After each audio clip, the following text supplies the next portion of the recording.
Suman TV సగర్వంగా నిర్మిస్తున్నటువంటి కార్యక్రమం పద్మవ్యూహం.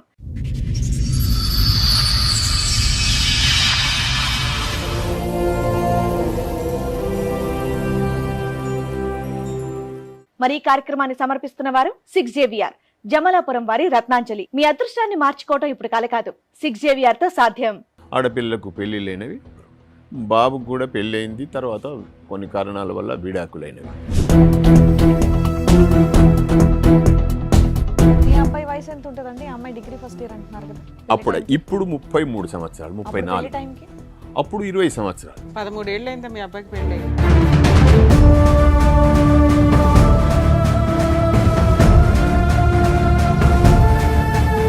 రెండో పెళ్లికి 20 సంవత్సరాలు అయితే మరి ఫస్ట్ మ్యారేజ్ ఎన్ని సంవత్సరాలు అప్పుడు చేశారు? అదే మేడం, 20 సంవత్సరాలు అప్పుడు చేసినాం. అప్పుడు ఫస్ట్ మ్యారేజ్ 20 సంవత్సరాలు, రెండో మ్యారేజ్ ఎన్ని సంవత్సరాలకి? రెండో మ్యారేజ్ 4 సంవత్సరాలకి.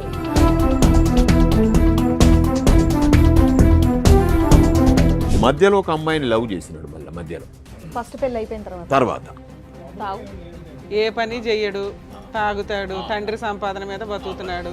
ఒక అమ్మాయి కాబట్టి ఒక అమ్మాయి, ఒక అమ్మాయి కాబట్టి ఒక అమ్మాయి. సింపుల్ గొడవ సార్, పెద్ద గొడవే కాదు ఇది, కానీ భయంకరంగా జరిగింది.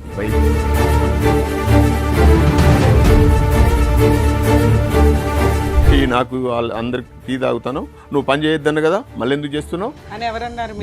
నేను మీ కోడల్ని? నా కోడల్ని. మా కొడుకు ఇటు కూర్చున్నాడు, మా మనవడు ఇక్కడ ఉన్నాడు, మా భార్య అక్కడ ఉన్నది. టీ కప్పు కూడా సర్దవద్దన్నారా డాక్టర్?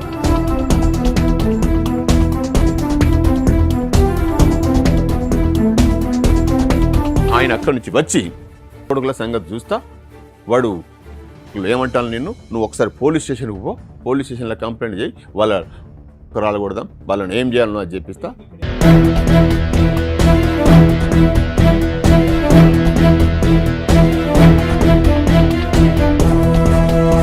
మా మామ రమ్మంటాడు, మా అత్తమ్మ కూడా మా మామ బెడ్రూమ్లోకి పోమంటది, మా భర్త కూడా మా డాడీ దగ్గరికి పో.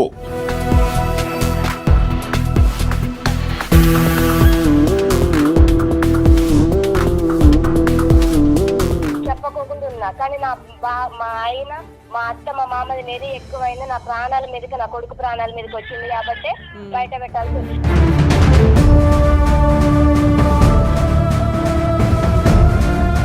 మరి రెండో ప్రెగ్నెన్సీ ఎందుకు తెచ్చుకున్నా? ఒక్క నిమిషం నాన్న, కరెక్టే నువ్వు మాట్లాడుతుంది. ఇట్లాంటి హీనమైన కల్చర్ని మేము కూడా యాక్సెప్ట్ చెయ్యము.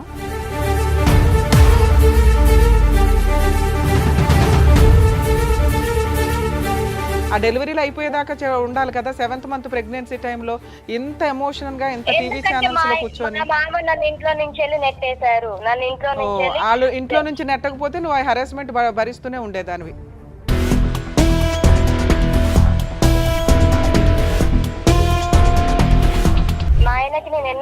నువ్వు చెప్పాలి తల్లి, వాళ్ళు చెప్పరుగా.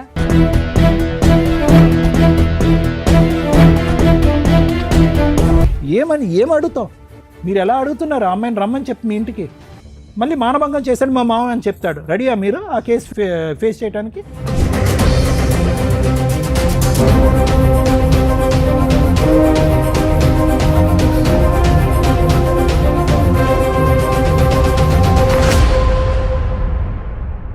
ఈ కార్యక్రమంలో మనతో పాటు ఉన్నారు ప్రముఖ హైకోర్టు అడ్వకేట్ రమ్యాకుల గారు. నమస్తే మేడం. నమస్తే. ప్రముఖ సైకియాట్రిస్ట్ డాక్టర్ కళ్యాణ్ చక్రవర్తి గారు. నమస్తే సార్. ప్లీజ్ కూర్చోండి. కూర్చోండి madam. Sir, madam Maruti Prasad గారని మనం కాల్ చేసి మనల్ని అప్రోచ్ అయ్యారు, బట్ ఆయన రాలేకపోయారనమాట. అంటే 2 times మన వరకు రావడం జరిగింది, బట్ షూటింగ్ వల్ల మనకు డిలే అవ్వటం ఇలా ఉండడం వల్ల ఈ రోజు ఏదో ఆయనకు అర్జెంట్ వర్క్ ఉందని వాళ్ళ పేరెంట్స్ వాళ్ళ ఇష్యూ చెప్పుకోవడానికి ఇక్కడ వరకు వచ్చారు. సో మారుతి ప్రసాద్ గారి ఫాదర్ సత్యనారాయణ గారు అండ్ అలాగే వాళ్ళ మదర్ రాధా గారు. సో వాళ్ళ ఇష్యూ ఏంటో ఒకసారి కనుక్కుందాం.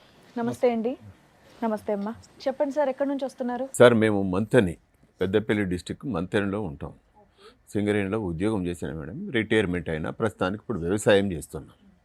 మాకు 2 ఆడపిల్లలు, ఒక మగ అబ్బాయి మారుతి ప్రసాద్. ఆడపిల్లకు పెళ్ళి లేనివి, బాబుకు కూడా పెళ్ళి అయింది, తర్వాత కొన్ని కారణాల వల్ల విడాకులైనవి అయింది మేడం. విడాకులైన తర్వాత మళ్ళీ మేము మ్యారేజ్ బ్యూరోలకు అక్కడ వాళ్ళకి వీళ్ళకి చెప్పంగానే ఖమ్మం గురించి మాకు పలానా కాడ అమ్మాయి ఉంది, ఆ అమ్మాయికి ఇంతకుముందు పెళ్ళయింది, ఒక అమ్మాయి కూడా ఉంది, పాప ఉన్నది, మీకు ఇష్టమైతే ఒకసారి వచ్చి చూసుకోండి. సో అమ్మాయికి కూడా పెళ్ళి అయ్యి విడాకులైంది. చనిపోయింది, భర్త చనిపోయింది. భర్త చనిపోయాడు. చనిపోతే ఒక పాప ఉన్నది. ప్రసాద్ మొదటి పెళ్లిలో ఏంటి సార్ సమస్య? ఎందుకు విడాకులైంది? ఆమె పెళ్ళైన ఎంతకాలం విడాకులైంది?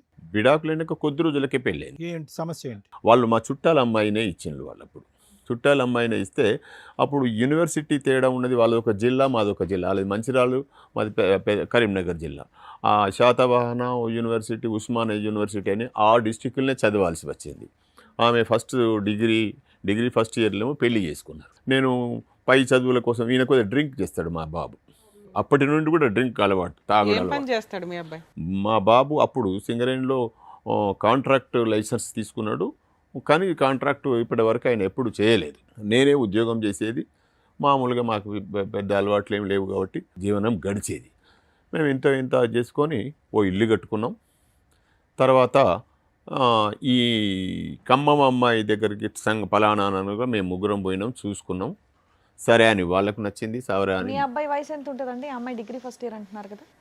ఇప్పుడు 33 సంవత్సరాలు, 34. టైంకి అప్పుడు 20 సంవత్సరాలు. 13 ఏళ్ళు అయిందా మీ అబ్బాయికి పెళ్ళి? పెళ్ళి రెండో పెళ్లికి 20 సంవత్సరాలు అయితే మరి ఫస్ట్ మ్యారేజ్ ఎన్ని సంవత్సరాలు అప్పుడు చేశారు?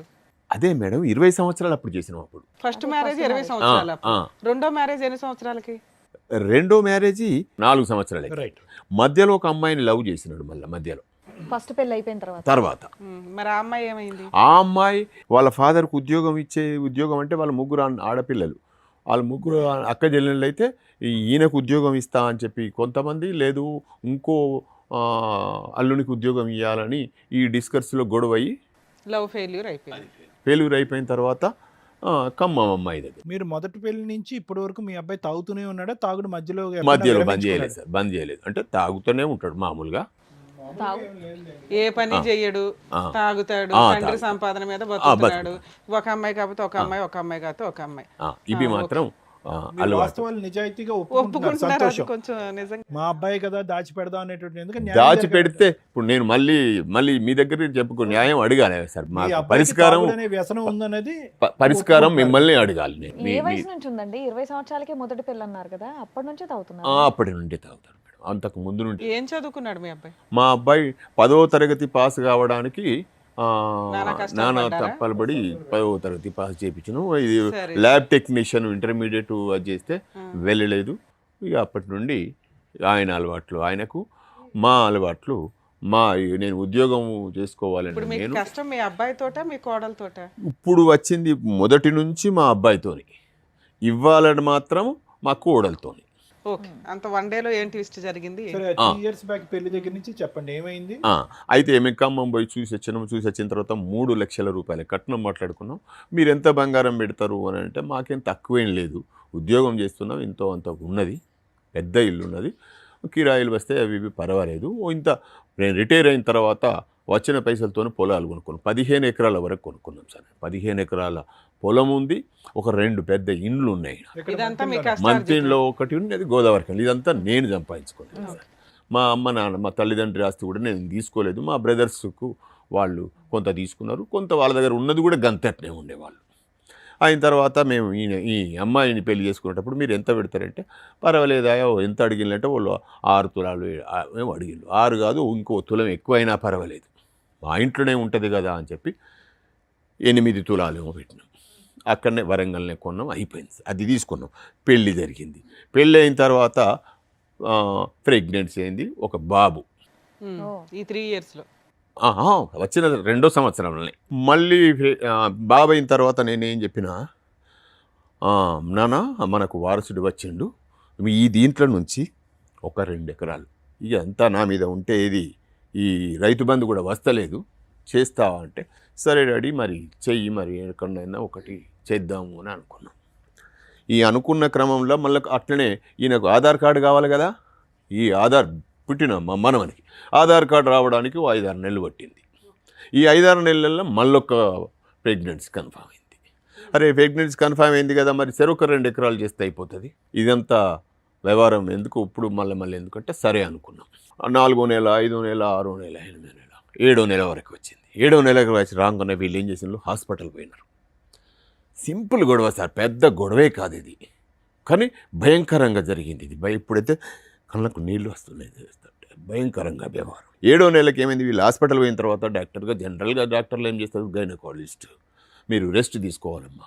సరే వీళ్ళు వచ్చి రెస్ట్ తీసుకోవాలన్నట అని మా భార్యతోని, మా భార్య, నా కొడుకు, మా మనవడు అందరూ అడగట్లేకుంటాం చెప్పిళ్ళు. నేను కూడా విన్న తర్వాత సర్లే పొద్దున మాట్లాడదాము, ఇప్పుడు ఎందుకు, నేను ఎటో పోయి వచ్చిన, సాయంత్రం పొలం దగ్గరికి పోయి వచ్చిన, ఇవేంటంటే పొద్దున 6 గంటలకు లేచి నేను ఉయ్యాలలో కూర్చున్నా, అట్లనే పండుకుంటా, అట్లనే కూర్చోండి.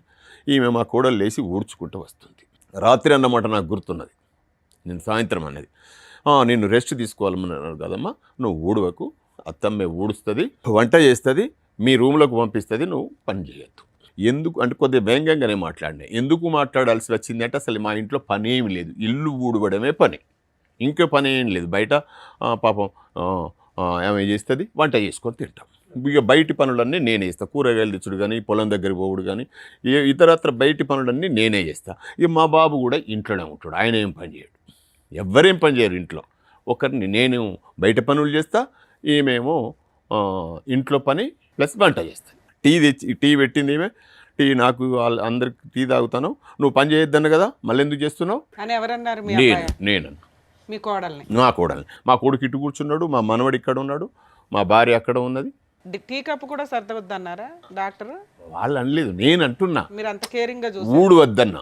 కొద్దిగా కోపం వచ్చింది నాకు, అసలు మన ఇంట్లో పని ఏముందమ్మా, అసలు పనే లేదు, నేను నువ్వు అప్పుడే నచ్చు కదా, నాకేం పని లేదు అని ఇంటెన్షన్ నాది. మన ఇంట్లో పని లేదు కదా, మేము రెస్ట్ సార్ అంటే అయిపోయేది. అనగానే ఆమెకు కళ్ళకు నీళ్ళు వచ్చినాయి, ఏడుస్తున్నది. అవును, మరి మామగారు కోడల్ని వ్యంగ్యంగా అంటే డెఫినెట్గా ఏడుస్తా. అరే ఏడిచేమంటది, నేను మా అమ్మకు ఫోన్ చేస్తా ఉన్నది. సరే చెయ్యమ్మా, ఫోన్ ఇయ్యరా నాన్న అని మా కొడుకుతో చెప్పిన, వాడు ఫోన్ ఇచ్చిండు. లేదు ఆమె ఫోన్తోనే చేస్తా అన్నది, ఆమె నీ ఫోన్తోనే చేసుకోవాలి. ఫోన్ మాట్లాడంగా వాళ్ళ అమ్మ సర్ది చెప్తాంది.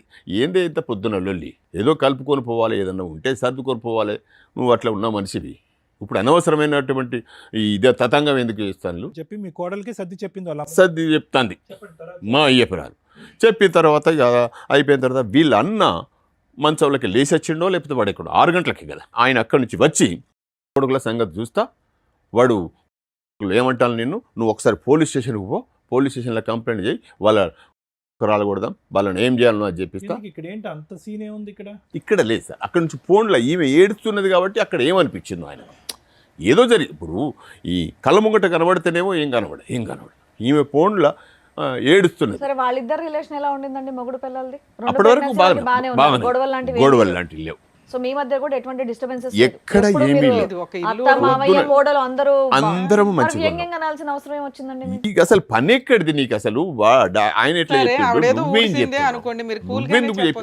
అంటే ఇంత అవుతుంది అనుకోలేదు మేడం. నేను ఎంత పెద్ద రాదాంతం ఇక్కడ దాకా వస్తుంది, సంవత్సరం గడుస్తుంది, ఇదంతా ఇంత పెద్ద ఇష్యూ అవుతుంది అనుకోలేదు. జరిగింది అనగానే ఏమేం చేసింది, వెళ్ళిపోతుంది. నువ్వు పోలీస్ స్టేషన్ పోతా, బయటికి నడువు అని చెప్పి నాకు కోపం వచ్చింది. మా అల్లుడు వాళ్ళ అన్నగాడు తిట్టంగానే నాకు కూడా కోపం వచ్చింది, బీపీ అయింది. నువ్వు పోలీస్ స్టేషన్ దాకా నడువు అని చెప్పి 20 సార్లు అన్నాను. 20 సార్లు అనగానే ఏమే పోలీస్ స్టేషన్ పోయింది. మా మనవడు ఇంట్లో ఉన్నాడు, అందరూ ఇక్కడ ఉన్నాడు. మీరు 20 సార్లు అన్నారు నడువు, అవతల నడువు, నువ్వు నన్ను మనాల్సిన మాట కాదు కదా ఇది. ఏమంది? వాళ్ళ అన్నమాట, వాళ్ళ అన్న మీద అనాలి కదా మీరు. నువ్వు నడువు అని చెప్పి ఈమె వచ్చేమన్నది, నన్ను ఊకుంచితే నా మెదడు ఊకోలేదు. ఊకుంటూ పక్కదరకు అది పోని, ఎక్కడ కాకపోతుందో ఏం చేస్తుందో చేయని, ఏదన్నా చేసుకొని పో, నన్ను అంత మాట అనాల్సిన అవసరం లేదు. వాళ్ళ అన్న ఒక్క నిమిషం గురుగారు, వాళ్ళ అన్న మాట కోపం వచ్చిందా? ఈ అమ్మాయి ఈ మాత్రం ఇష్యూకి ఫోన్ ఎత్తి వాళ్ళ అన్న మాటకే కోపం వచ్చింది.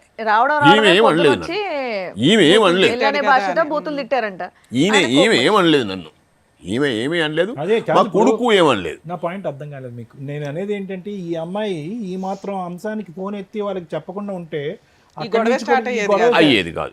సుఖంగా సంతోషంగా ఉన్న ఇంట్లో ఏదో మా మామ ఏదో హెరాస్ చేస్తున్నట్టుగా అని చెప్పేటప్పటికి వాళ్ళు చూడనటువంటి సన్నివేశాన్ని వాళ్ళు ఊహించుకుని ఇక్కడ ఏదో రాత్రి రంపాలు పెడుతున్నారని చెప్పి పోలీస్ స్టేషన్ అని మాట ఎత్తాడు.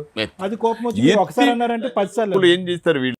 కొడుకుల సంగతి చూద్దాం, బొగ్గుద్దబొక్క కొడతాం, తాను నడువు కంప్లైంట్ చేసిరా. అక్కడే అయిపోయిన తర్వాత ఈమె పోయింది పోలీస్ స్టేషన్. పోగానే అప్పటికి పోయేటప్పుడు ఏమన్నది అడ్డం వచ్చి, ఊకో, నువ్వు ఎందుకు మాట్లాడుతానో, రామ్మ లోపలికి రా అని చెప్పి ఈమె పిలిచింది. సార్ పోనీ ఎందుకు వచ్చేస్తావు, అక్కడ పోతే జరిగేది ఏంది, మనం చేసిన తప్పేంటిది, అయ్యేది అవుతుంది బా, ఘనకార్యం ఏంది అని పోయింది. మా బాబు వీళ్ళందరూ ఎవ్వరేం మాట్లాడలేదు. ఈమె చక్కగా పోలీస్ స్టేషన్ పోయి పోలీస్ స్టేషన్లో కంప్లైంట్ చేసిన తర్వాత ఎస్ఐ గారు నాకు ఫోన్ చేసి ఈమె చెప్పింది కదా మా మావయ్య నన్ను ఇట్లా ఎల్లగొట్టిండు అని. ఎస్ఐ గారు పిలవంగానే పోయిన పోలీస్ స్టేషన్కు. పోయిన తర్వాత ఏంటి సత్యనారాయణ ఏం జరిగింది అంటే, సరిగో ఇది జరిగింది అంటే, ఈమె ఏదో చెప్తున్నాను వెళ్ళగొట్టిళ్ళు అది చేసింది ఇది చేసింది అంటే, సరేనమ్మా ఇప్పుడు పరిస్థితి ఏంటిది, నువ్వు రా, అయిపోయింది కదా, పొరపాటు గరపాటు జరిగిపోయింది రా అంటే, నేను రాను, నేను పోతా అన్నది. అప్పటికే వాళ్ళ అన్నకు ఒక బిడ్డ పుట్టి ఒక 15-20 రోజులు అవుతుంది. ఈమె చూడలేదు, మేమే పోయి చూసి వచ్చినాం. ఎందుకంటే ఈమె ప్రెగ్నెంట్ ఏదో 6 నెలలు 7 నెలలు అట్లా ఇప్పుడు పోవద్దు అనే దాని మీద ఈమె పోలేదు. ఆ ఆలోచన కూడా ఉండవచ్చు, పోయి రాని అని నేను అనుకున్నా, మేము అందరం అనుకున్నాం అదేమాట. ఈమె డబ్బులు ఏమన్నా ఈ సత్యనారాయణ ఆయనకు మరి డబ్బులు ఏమన్నా ఇవన్న వల్ల ఒక 500 నోటు తీసిన. 500 సరిపోతుంది అంటే, కమ్మమే కదా సార్, 500 ఘనకార్యమేం కాదు అని 500 ఇచ్చిన. మరి ఈమె బట్టలు అవి ఇవి కావాలి కదా, మీ మనవన్ని కూడా తీసుకుపోవాలి కదా అని వల్ల ఒక కానిస్టేబుల్ వచ్చిండు, మా ఇంటి దగ్గర వచ్చిండు, బట్టలు మా మనవన్ని ఓ బ్యాగ్ పట్టుకొని వెళ్ళిపోయింది. వద్దమ్మా అని చెప్పినాం, వినలే. అయిన తర్వాత అక్కడ పోయిన తర్వాత వీళ్ళు ఏం చేసిండ్రు, మహిళా పోలీస్ స్టేషన్కు, సఖీ పోలీస్ స్టేషన్కు ఇవి ఏది ప్రెగ్నెన్సీ టైంలో వీళ్ళు కంప్లైంట్ చేసిన తర్వాత ఈయన ఏం చేసిండు, ఇప్పుడు మా బాబు అసలు ప్రాబ్లం నా ఇంట్లో ప్రాబ్లం ఉంది మాకు ఏంది, ఈయనే మందు తాగడం. మందు తాగొచ్చి లొల్లి చేసాడు. కాదు, నాకు ఒక్క నిమిషం గురుగారు, ఈ 2 సంవత్సరాల్లో 2 కాన్పులు వచ్చినటువంటి మీ అబ్బాయి యొక్క తాగుడు గురించి ఎప్పుడు లొల్లి చేయలేదా, ఎప్పుడు వేలెత్తి చూపెట్టలేదా, ఏంటండి మీ ఏం గొడవలు ఏం కాలేదు సార్.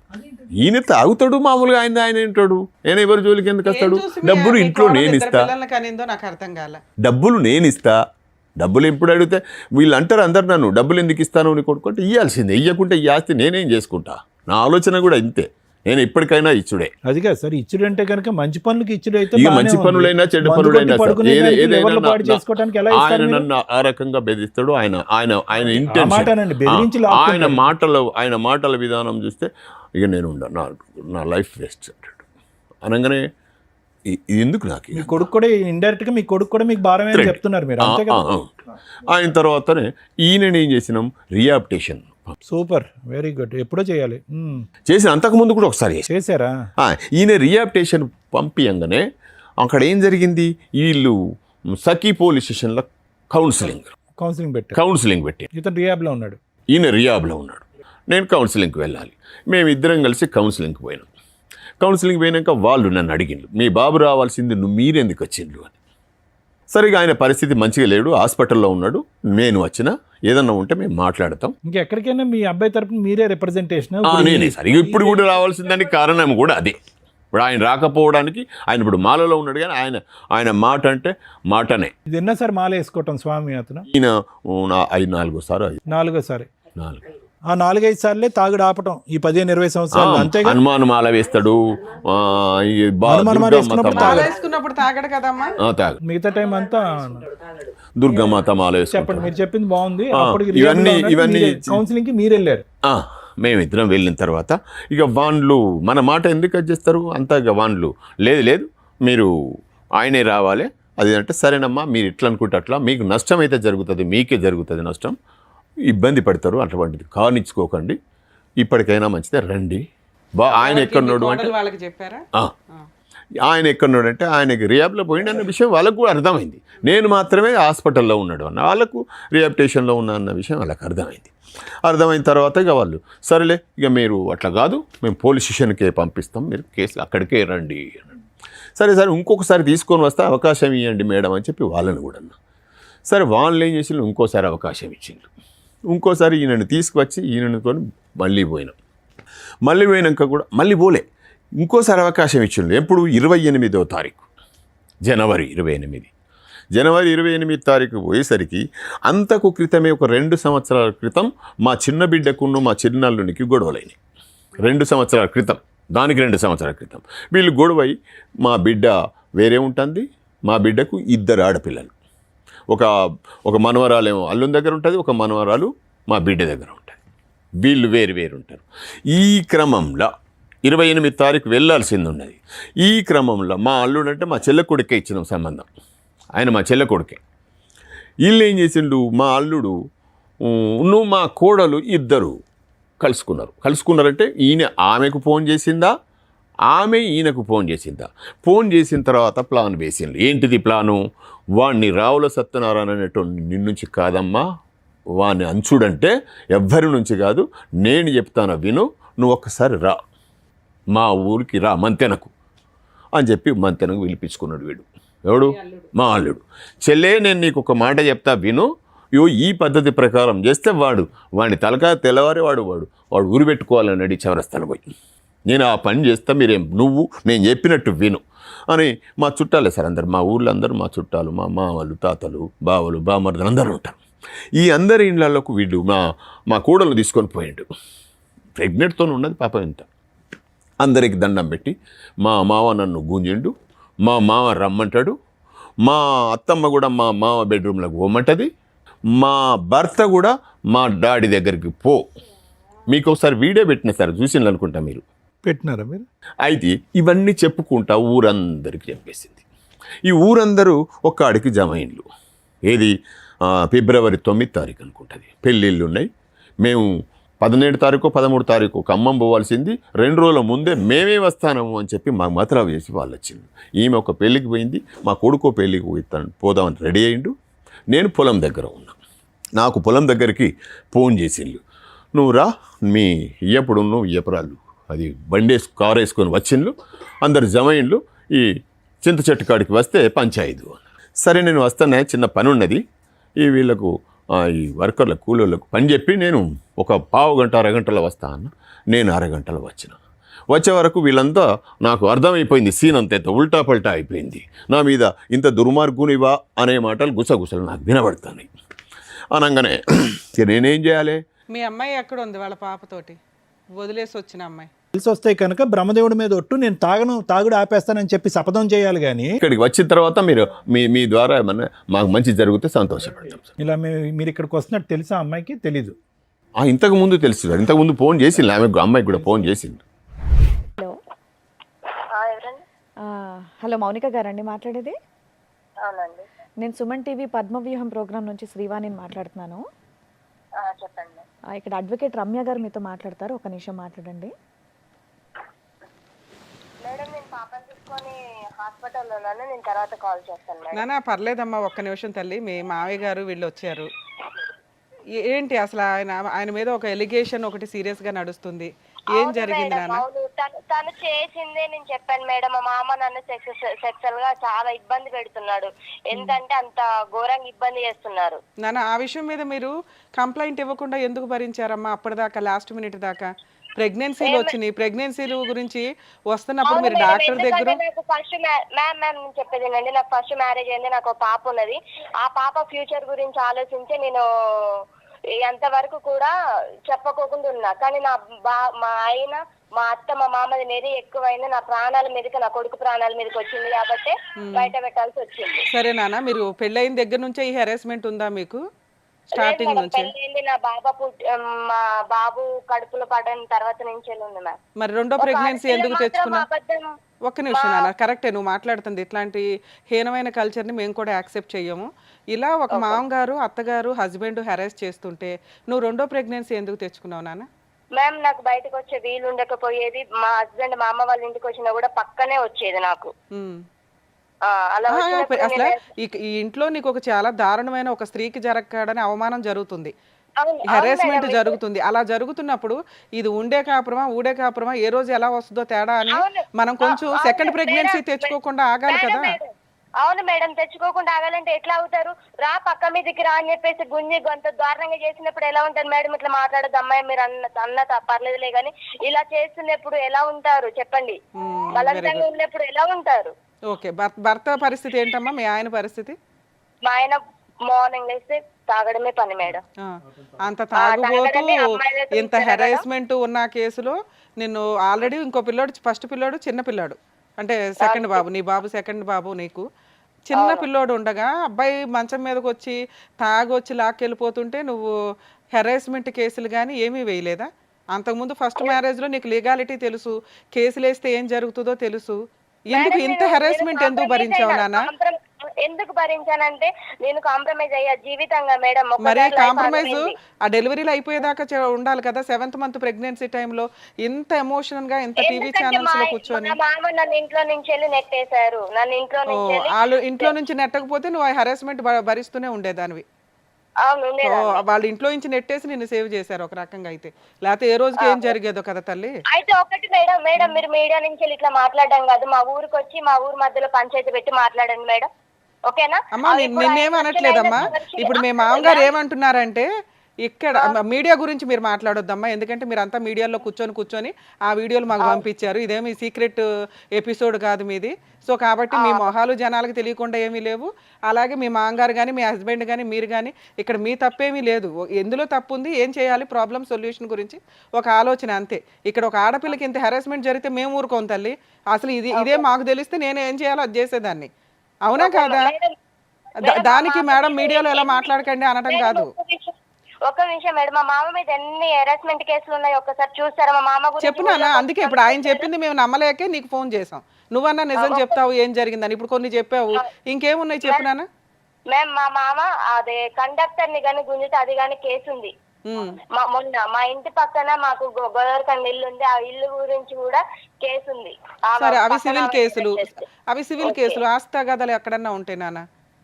సరే ఇప్పుడు మీ మామగారు కానీ మీ హస్బెండ్ కానీ ఏమడుగుతున్నారంటే, నా మనవడు నా మనవరాలు అక్కడ ఉన్నారండి, కోడలు ఇంటికి వస్తే మాకు సంతోషమే, తన కండిషన్స్ ఏంటో చెప్తే మేము అవన్నీ కేసులు క్లోజ్ చేసుకుని అందరం హ్యాపీగా ఉండడానికి చూస్తాం, లేదా వాళ్ళిద్దరూ బయట ఉన్నా పర్వాలేదు. ఎవరికమ్మా?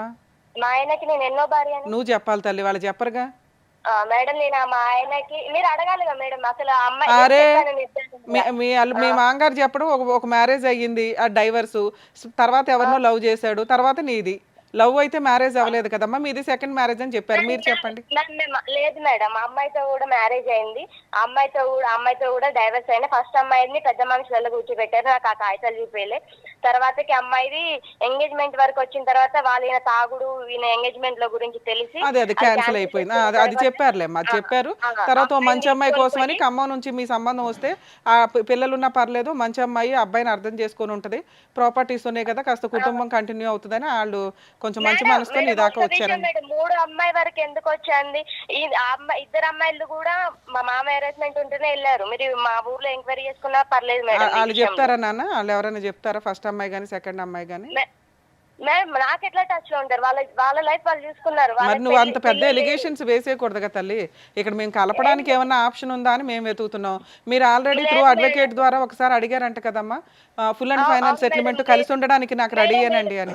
మేడం ఒకటి చెప్పనా మేడం, అమ్మా మా ఆయన వచ్చాడా మేడం? ఆయన మాల్లో ఉన్నాడు తల్లి, మాలలో ఉన్నాడు ఆయన. ఓకే మాలలో ఉన్నారు. అసలు నా భార్య నా పిల్లలు అని చెప్పేసి కొంచెమైనా ఉందా ఆయనకి? నాన్న ఇప్పుడు ఆయనే వస్తాడు, ఆయన కౌన్సిలింగ్ ఇస్తాం. నీకు ఒక మాట అడుగుతున్నాను వినండి. మీరు 2 acres పిల్లలకి 2 acres 4 acres, ఒక్క నిమిషం తల్లి ఇంతసేపు మాట్లాడడం. 4 acres పిల్లలకి నీకు 2 acres రాస్తే కలిసి కాపురానికి వస్తానన్నమాట, అది ఓకేనా? అలా అంటే మరి మాట్లాడతాం ఆయనతోటి. లేదు మేడం, నాకు నమ్మకం లేదు మేడం ఆయన మీద. ఏది మీకు 6 acres రాసి ఇచ్చినా రారా? లేదు మేడం, నాకు నమ్మకం లేదు మేడం. ఎవరి మీద లేదు అని చెప్పేసి నాకు నమ్మకం లేదు మేడం. ఆస్తి కాదు ముఖ్యం మేడం, నా ప్రాణం ముఖ్యం, నా పిల్లల భవిష్యత్తు ముఖ్యం మేడం. సూపర్ నాన్న, ఓకే. వాళ్ళకి అదే కౌన్సిలింగ్ ఇస్తామమ్మా. 6 acres పక్కన పెట్టండి, అవి ఎవరిని అడిగే హక్కు లేదు, అది వాళ్ళ సెల్ఫ్ ఎక్వేడు. కేసులు చూసుకోండి, కోర్టులోనే చూసుకుంటే అప్పుడు ఏం న్యాయం జరుగుతుంది అది. నాన్న నువ్వేమన్నా 6 acres రాసిస్తే వస్తావేమో, మేము మామగారికి కౌన్సిలింగ్ ఇద్దాం అనుకున్నాం, నీకు ఆల్రెడీ ఇష్టం లేదు కాబట్టి ఓకే నాన్న, జాగ్రత్త, పిల్లల్ని జాగ్రత్తగా చూసుకోమ్మా. మేడం ఇంకొకటి మేడం, పిల్లల్ని ఉంచుకొని నా భర్త మొన్న కూడా ఒక అమ్మాయితో తిరుగుతున్నాడు మేడం, ఫోటోస్ కానీ పెడుతున్నాడు.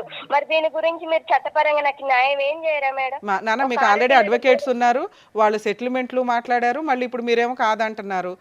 సెటిల్మెంట్ ఏదన్నా ఉంటే మాట్లాడతాం, కానీ నీకు ఆల్రెడీ అడ్వకేట్లు ఉన్నారు, వీళ్ళకి అడ్వకేట్లు ఉన్నారు, కలిపి ఉంచడం కోసం ఈ స్టేజ్ విడగొట్టి ఆస్తి పంపకాలు చేయడానికి కాదు కదా తల్లి. మీ అడ్వకేట్ల ద్వారా పోరాటం చేయండి అమ్మా, జాగ్రత్త తల్లి.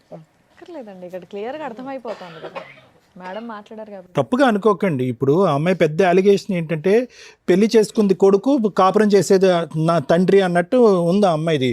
ఇంకా అటువంటి అలిగేషన్ చేసిన తర్వాత ఈరోజు మా కోడలు మాకు కావాలి అన్నా కూడా అది చాలా హాస్యాస్పదంగానే ఉంటుంది. ఆ అమ్మాయి ఇక్కడికి వచ్చినా కూడా చాలా విచిత్ర విడ్డూరంగానే ఉంటుంది. అలాంటి ఒక ఎలిగేషన్ వేసిన ఏ మామగారు కూడా యాక్సెప్ట్ చేయరు. మీరు అడుగుతుంటే అదంతా డమ్మీ అయిపోద్ది కదా, చాలా దారుణంగా ఉంటుంది. మీ క్యారెక్టర్లో పడిపోతాయి ఇవన్నీ. సార్ వాళ్ళ వర్షన్ విన్నారు కదా, మీరేమంటారు? సత్యనారాయణ గారు, ఇక్కడ మొత్తం ఇక్కడ ఎవరన్నా హీమ్యాను సూపర్ హీరో ఉన్నాడంటే మీ కొడుకు.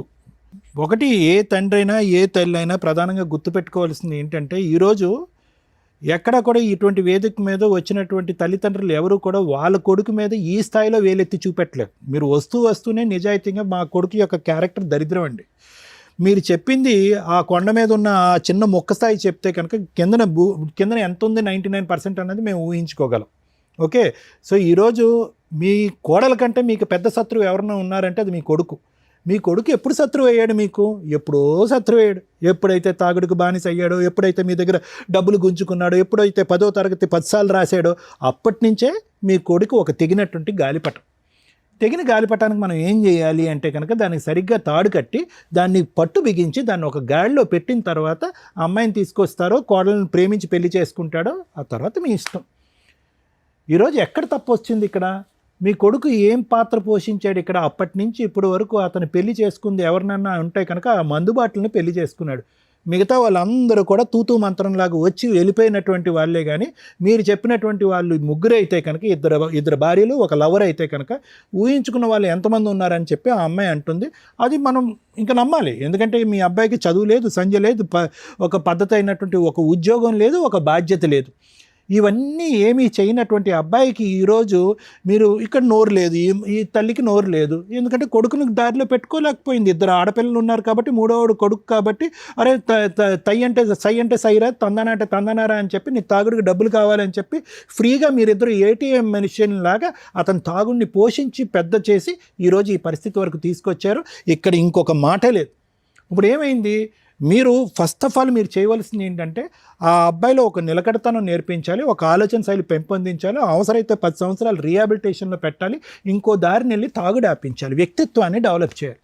ఇక్కడ ఎక్కడ చేసామండి వ్యక్తిత్వం? ఏదో సామెత ఉందో చూడండి, పెళ్ళి అయితే కనుక పిచ్చి కుదురుతుంది అన్నట్టుగా మీరు పెళ్లి చేసేటటువంటి పనిలోనే పడ్డారు కానీ ఆ అబ్బాయి వ్యక్తిత్వం మార్చలేదు. ఒక తల్లి తండ్రిగా ఎందుకు పనికిరానటువంటి, తప్పుగా అనుకోకండి, సరైనటువంటి ఒక బాధ్యత తీసుకున్నటువంటి ఒక అబ్బాయిని మీరు బాగు చేసేటటువంటి దాంట్లో మీరు ఓటం పాలయ్యి ఈరోజు బయట నుంచి వచ్చేటటువంటి ఆడపిల్ల వచ్చి అతను సరిదిద్దుతుందండి? అంత ఓపిక సహనం ఉంటుందా? ఈ అమ్మాయి ఈరోజు మౌనిక అనేటటువంటి అమ్మాయి ఎప్పటికీ కూడా సత్యనారాయణ గారు మీ అబ్బాయి మీద కూడా పీకల్లోతు ఉంది ఆ అమ్మాయికి. కానీ ఆ అమ్మాయి అక్కడికి అక్కలేదు, ఎందుకంటే పెళ్లి చేసుకుంది అతను, మాట్లాడేది మీరు. సో ఇలాంటి పరిస్థితుల్లో ఏ స్థాయి అలిగేషన్ మీ మీద వచ్చిందో చూడండి. ఆ అమ్మాయి ఏదైనా నాలుగు ఖర్చుకుని ఇప్పుడు ఆ మాట ఈ పబ్లిక్గా ఈ ఫోన్ కాల్లో చెప్పకూడదు అని చెప్పదేమో అని నేను అనుకున్నాను. కానీ ఈరోజు బహిరంగంగా బల్లగుద్ది మళ్ళీ మాట్లాడుతుంది ఆ అమ్మాయి. ఇంకొక మాట కూడా అంది, మీరు ఇచ్చిన ఆఫర్ కూడా నాకు వద్దు అంటుంది ఆ అమ్మాయి. ఈరోజు మీరేమన్నారు? సార్ అక్కడో 2 ఎకరాలు ఇక్కడో 2 ఎకరాలు, ఆ అమ్మాయికి 2 ఎకరాలు అడుగుతుంది కాబట్టి నేను ఆ అమ్మాయికి ఇవ్వను, కానీ మనవరాళ్ళ వరకు ఇస్తానండి, వచ్చి కాపురం చేయమనండి, ఇంట్లో హ్యాపీగా సంతోషంగా చూడాలని మీరు అనుకుంటున్నారు. కానీ ఆ అమ్మాయి ఇప్పటికీ కూడా తన యొక్క ఇంటిగ్రిటీ థ్రెట్, తన యొక్క వ్యక్తిత్వం మీద ఉండేటటువంటి గురి, లేదంటే తన యొక్క ప్రాణాల మీదకు ఉండేటటువంటి భయంతో ఈరోజు మీరు వచ్చేటటువంటి ఆఫర్ కాదు, 6 ఎకరాలు కాదు కదా, మొత్తం 15 ఎకరాలు వచ్చినా కూడా నాకు వద్దు, నాకు అక్కడ సేఫ్టీ లేదని చెప్పి ఆ అమ్మాయి మాట మీద ఆ అమ్మాయి చాలా నిలకడగానే ఉంది. మీరు చెప్పేది ఇప్పుడు ఆ అమ్మాయి చెప్పేది అసలు మ్యాచ్ అవ్వట్లేదు. ఇక్కడ చూడండి, ఎన్ని పంచాయతీలకు మీ అబ్బాయి వెళ్ళాడు, ఎన్ని పంచాయతీలకు మీరు వెళ్ళారు, ప్రతి చోట మేము ఎక్కడ చూడలేదండి. మేము చూడనటువంటిది ఏంటంటే ఇక్కడ వచ్చి కూర్చున్నటువంటి తల్లిదండ్రులు వాళ్ళ కొడుకు యొక్క బానిసమైన తాగుడికి బానిసైనటువంటి కొడుకు యొక్క పాత్రని మార్చుకోలేకపోవటం అనేటటువంటిది ఒక అంశం అయితే కనుక, రెండోది ఏంటంటే కనుక ఇక్కడ మీరు వచ్చి ఎన్ని పంచాయతీలు మీరు అటెండ్ అయ్యి ఉంటారు? ఇక్కడ ఎందుకు ఏ పంచాయతీ కూడా ఎందుకు సక్సెస్ఫుల్ అవ్వట్లేదు అంటే కనుక పెళ్లి చేసుకున్నవాడు మాట్లాడట్లేదు, పెళ్లి చేసుకున్నవాడు తాగుడు ఆపట్లేదు, పెళ్లి చేసుకున్నవాడు బాధ్యత తీసుకోవట్లేదు. అతను తీసుకున్నటువంటి బాధ్యత మీరు తీసుకుని ఇక్కడ పెద్దలుగా ఇక్కడ కూర్చున్నారు. మీరు వర్కౌట్ అవ్వదండి, వర్కౌట్ అవుతుంది. ఇది ఎప్పుడో నువ్వు ఆ అమ్మాయి కేసులు పెట్టినప్పుడు అవునా అంటే ఇక్కడ అన్నిటికంటే బాధ కలిగేది ఏంటంటే కనుక మౌనిక ఎందుకు ఇలా డబుల్ రోల్ ప్లే చేస్తుందో నాకు అర్థం కావట్లేదు. ఆ అమ్మాయి మాటలో స్పీడ్ కనిపిస్తుంది. ఆబ్వియస్లీ తను పడినటువంటి క్షోభ మీరు పడింది. ఈరోజు ఆ అమ్మాయి ఆ మాట అంటే కనుక మీరు అగ్గిలం మీద గుగ్గిలం అవ్వాలి. ఏంటి మీ క్యారెక్టర్ ఇక్కడ పబ్లిక్లో అసాసినేట్ అవుతుంది. మీ క్యారెక్టర్ అంటే చాలాసార్లు నా క్యారెక్టర్ అసాసినేట్ అయ్యింది కాబట్టి ఈరోజు కొత్తగా నాకు అనిపించట్లేదని మీరు అనొచ్చు. కానీ ఈరోజు ఆ అమ్మాయి డబ్బులకి ఆశపడట్లేదు, సేఫ్టీ చూసుకుంటుంది. రెండోది ఏంటంటే పద్ధతిగా ఆ అబ్బాయి మారలేదండి, ఇప్పటికి కూడా తాగుతున్నాడు, వేరే స్త్రీతో కూడా తిరుగుతున్నాడు అనేటటువంటి అంశం ఉంటుంది. అంటే ఆ అమ్మాయి ఉద్దేశం ఏంటంటే మీరు ఆస్తులతో నన్ను కొనలేరు. తాగుడు క్యారెక్టర్ పరంగా అతను అలాగే ఉన్నాడు, క్యారెక్టర్ పరంగా మా మామే ఉన్నాడు, ఏం చూసి ఆ ఇంట్లో ఇద్దరు పిల్లల్ని తీసుకుని నేను పోవాలి అనే ప్రశ్నే ఆ అమ్మాయి అడుగుతుంది. ఆ అమ్మాయి డబుల్ మాట అని నేను ఎందుకు అంటున్నానంటే, ఇందాక రమ్య మేడం ఒక సాలిడ్ క్వశ్చన్ అడిగారు. అంటే వ్యంగ్యంగా మీ మావ నీతో మాట్లాడి గెటౌట్ అని మా ఇంట్లో అనకపోతే కనుక మా మావ బలవంతం చేస్తున్నాడు నన్ను, మా అత్తగారి దగ్గరుండి మా ఆయన కూడా దగ్గరుండి ఆ గదిలోకి తోస్తుందనే మాట ఎప్పటికీ భరిస్తూనే ఉంటుంది ఆవిడ. అంటే ఏంటి అటువంటి వాతావరణంలో ఇద్దరు పిల్లలు కన్నావా నువ్వు? నీ భర్తతో ఇద్దరు పిల్లలు కన్నావా? నీ భర్త క్యారెక్టర్ కరెక్ట్గా లేదు, మీ అమ్మ క్యారెక్టర్ కరెక్ట్గా లేదు, వాళ్ళందరూ కలిపి మీ మాతో కాపురం చేయని చెప్పి బలవంతంగా ఒక పక్క బెడ్రూమ్లోకి తోస్తే అటువంటి వాతావరణంలో నువ్వు ఎల్లకాలం ఉండాలని డిసైడ్ అయిపోయావా? ఈరోజు వ్యంగ్యంగా మీ మామ మాట్లాడేటప్పటికి పబ్లిక్గా వచ్చి ఆ చౌరాస్తా దగ్గర నువ్వు ధర్నా చేస్తావా? అంటే నీ పద్ధతి ఏంటి, నీ ఆలోచన ఏంటి? కేవలం ఏం లేదు, ఒక పెళ్లి చెడిపోయింది కాబట్టి రెండో పెళ్లి కూడా. ఎంత పెళ్లి చెడిపోయినా కూడా అంత అంత అంత అంత దిగజారిపోతాము మనం. ఈరోజు గట్టిగా మాట్లాడుతుంది మౌనిక, గట్టిగా మాట్లాడుతుంది, నిలదీస్తుంది, వేలెత్తి చూపెడుతుంది, నానా విధాలుగా మాట్లాడుతుంది. తాగుబోయేటటువంటి భర్తతో అసలు నువ్వు ఎందుకు కాపురం చేసావు? ఒక వాతావరణంలో మామ యొక్క క్యారెక్టర్ బాగాలేకపోతే కనుక అటువంటి వాతావరణం ఇద్దరు పిల్లల్ని ఎందుకు కన్నావు?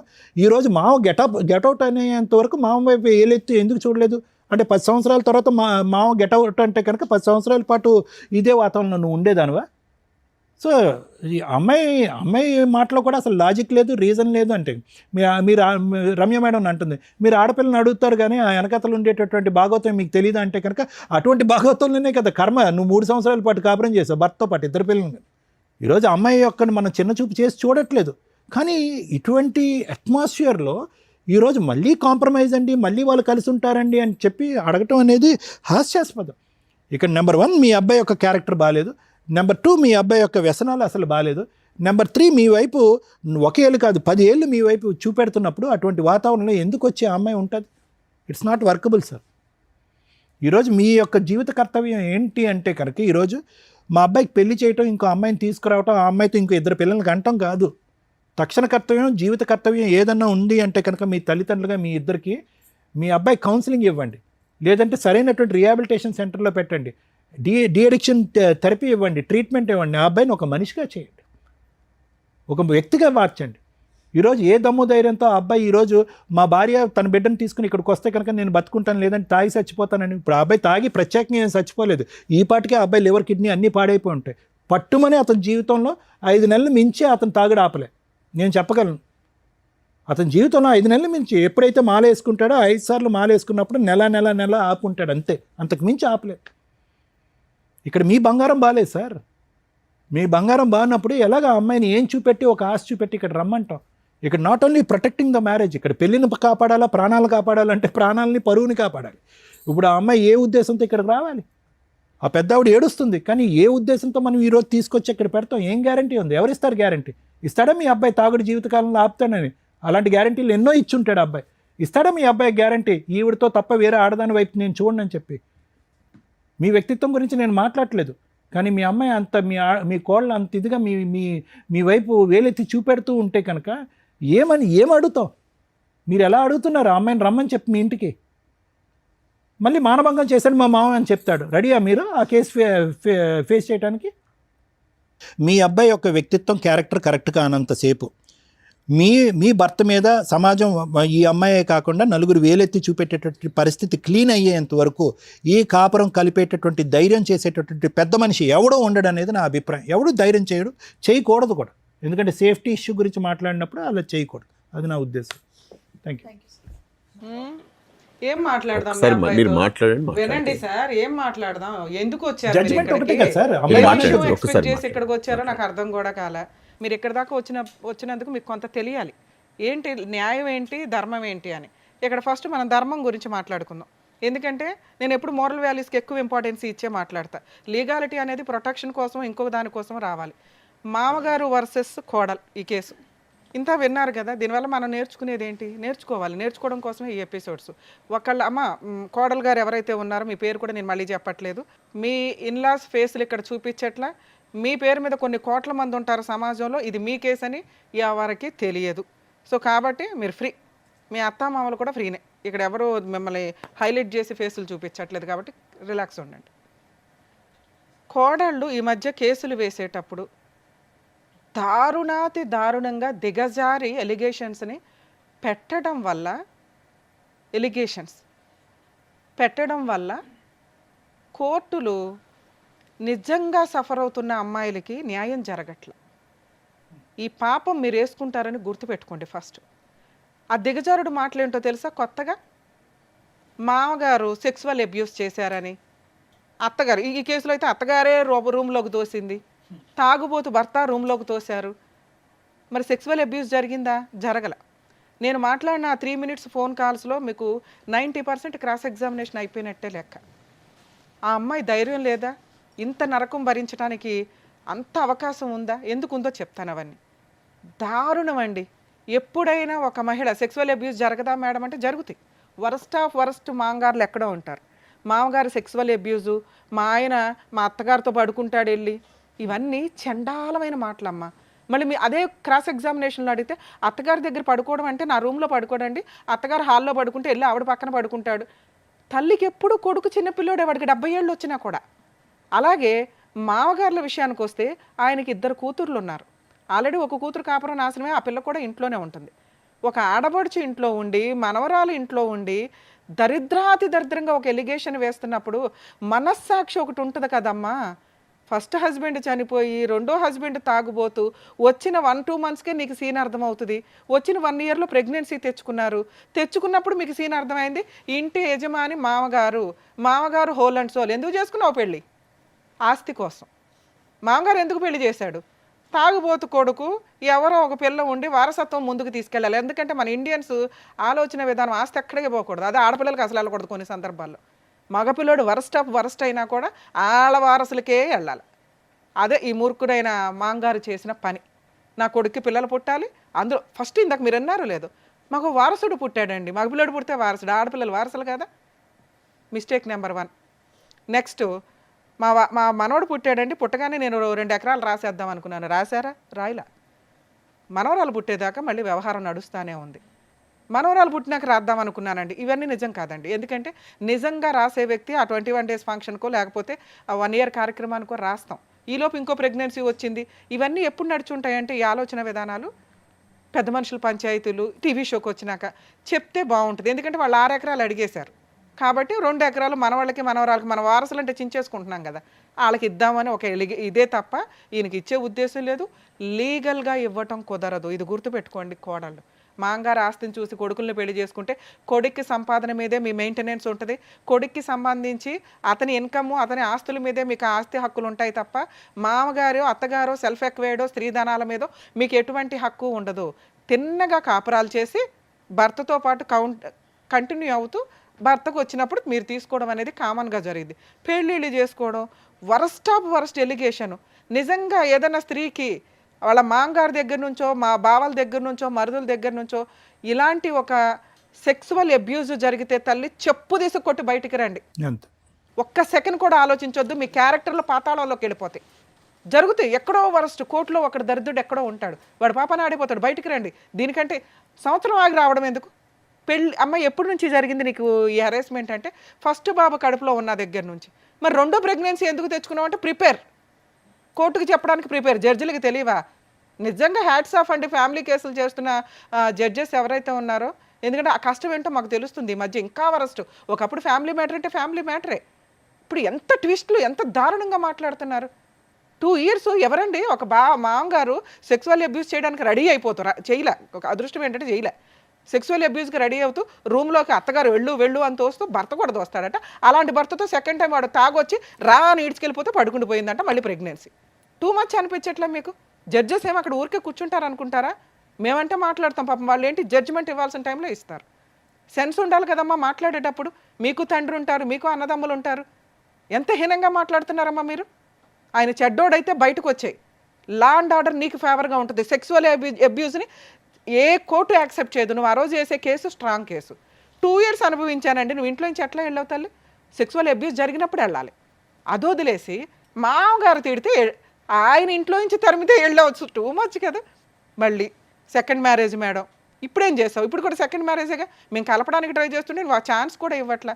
15 ఎకరాలు కావాలి మనకి కాదా? ఈ ఆస్తి మీ మామగారి స్వార్జితం.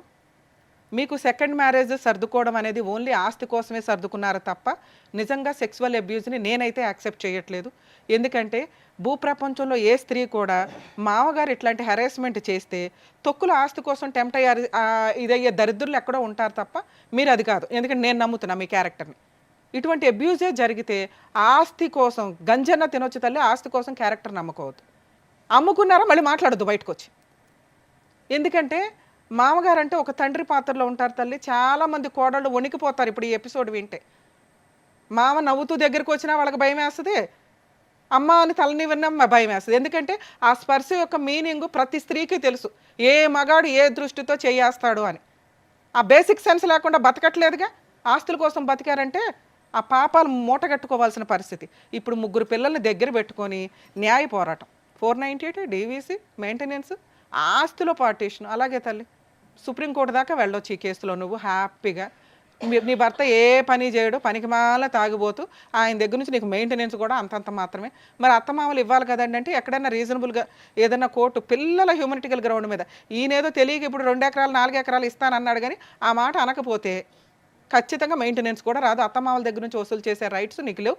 ఇలాంటి ఒక ఎలిగేషన్ వేసిన తర్వాత వాళ్ళే హ్యూమనిటికల్ గ్రౌండ్లో ఇచ్చేవాళ్ళు మీకు. మీరు ఇంత బూతు నెక్స్ట్ పెద్ద మనుషుల పంచాయతీలో ఆయన పరువు తీసేశారు. అర్థమవుతుందా? ఎందుకంటే ఆయన నిజంగా మీకు సెక్సువల్ అబ్యూజ్ చేసి ఉన్న ఈరోజు రమ్య గారు వాయిస్ రేస్ చేయలేకపోతున్నారు. మీరు 2 ఇయర్స్ దాన్ని కంటిన్యూ అవ్వడం వల్ల.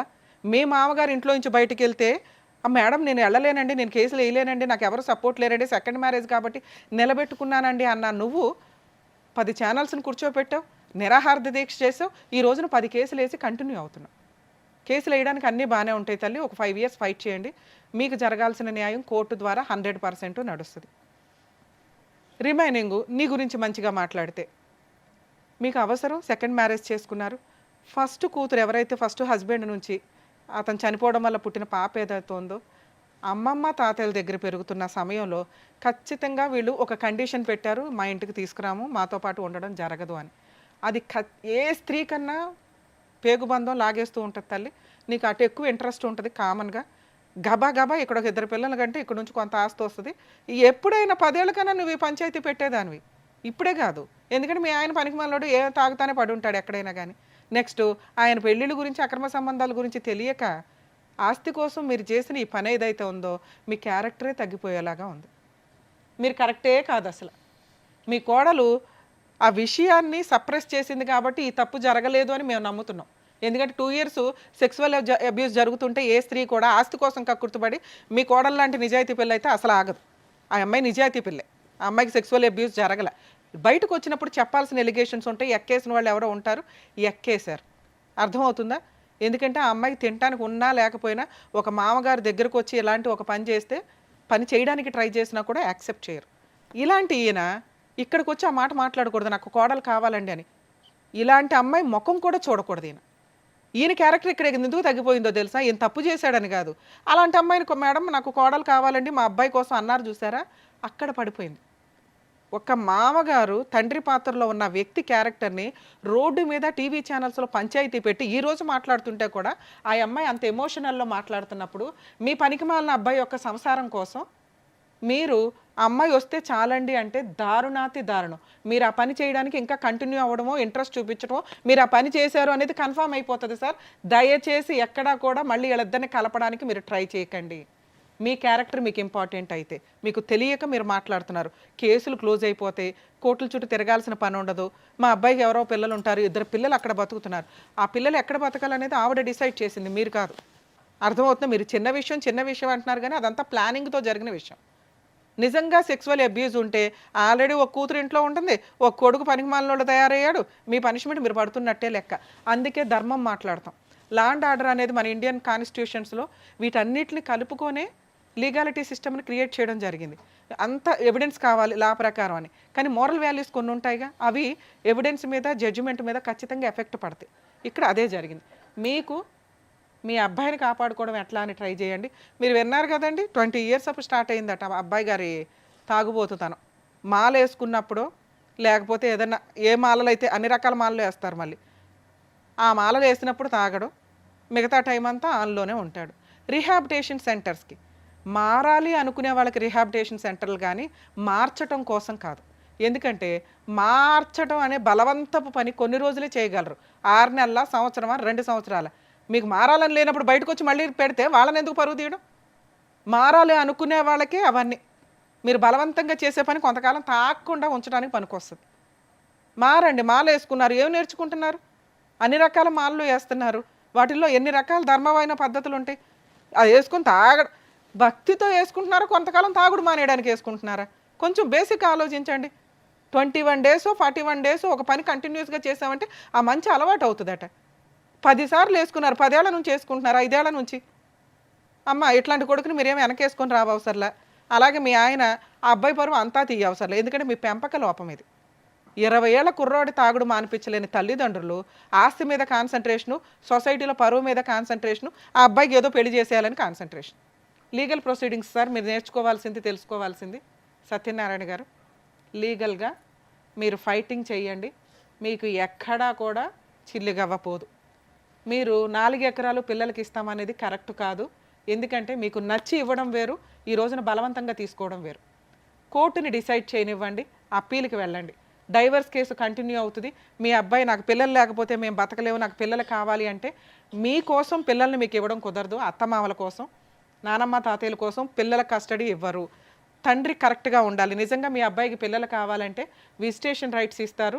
మీ అబ్బాయి తాగుడు మానేసి మీ కోడలతో మాట్లాడుకొని నా కష్టార్జితంతో నేను నిన్ను పోషించుకుంటాను, మా అమ్మ నాన్న ఇంటికి వెళ్ళొద్దు, మనం బాగా ఓ 10 ఏళ్ళు కాపురం చేసిన తర్వాత అప్పుడు ఆలోచిద్దాం ఆయన మనకు కాకపోతే ఎవరికి ఇస్తారు అని. మీ అబ్బాయికి నిజంగా పిల్లలు కావాల్సి వస్తే మారమనండి, పని చేయమనండి, తాగుడు మానమనండి. విజిటేషన్ రైట్స్కి ఆవిడేసిన ఏ కేసులో మీరు ఒక పర్మిషన్ పిటిషన్ వేసినా మీ అబ్బాయికి పిల్లల్ని చూడడానికి పర్మిషన్ వస్తుంది. మీకు ఆల్రెడీ మనవాళ్ళు లేరా, కూతుర్లు లేరా, మనవరాళ్ళు లేరా, ఉన్నారు. మీ కూతుర్లే మీకు వారసులు అనుకొని కంటిన్యూ అవ్వండి. ఓవరాల్గా ఈ కేసు డైవర్స్కి వెళ్లాల్సిన కేసు అయితే సెటిల్మెంటు.